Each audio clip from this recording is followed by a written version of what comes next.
Hello friends, எல்லோரும் எப்படி இருக்கிறீங்க?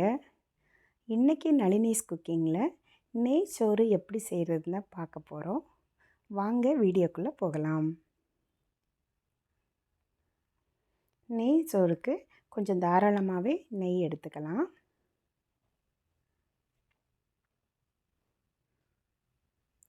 நெய் சூடானதும் பிரிஞ்சி இலை, அன்னாசிப்பூ, பட்டை, ஏலக்காய், லவங்கம் சேர்த்துக்கலாம். 2 மீடியம் சைஸ் வெங்காயம் கட் பண்ணி சேர்த்துக்கிறேன். வெங்காயம் ரொம்ப வதங்க தேவையில்லை, கண்ணாடி பதத்துக்கு வதங்கினா போதும். அதிகமாக வதங்குச்சுன்னா நெய் சாதத்தோட கலர் மாறிடும்.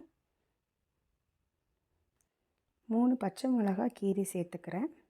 1 ஸ்பூன் இஞ்சி பூண்டு சேர்த்து கிளறிக்கிறேன். 1 கைப்பிடி அளவு புதினா இலை, கொஞ்சமாக மல்லி இலை சேர்த்து கிளறிக்கலாம்.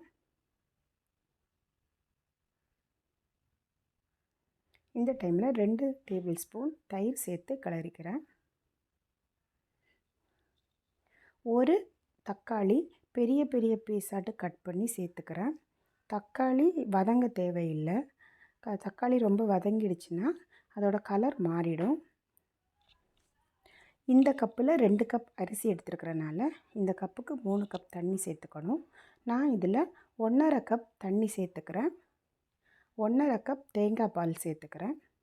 தேங்காய் பால் சேர்த்து செய்யும்போது இதனுடைய சுவை இன்னும் அதிகமாகவே இருக்கும். இந்த டைமில் நெய் சோறுக்கு தேவையான உப்பு சேர்த்துக்கலாம். 2 கப் அரிசி அரை மணி நேரம் ஊற வச்சு சேர்த்துக்கிறேன்.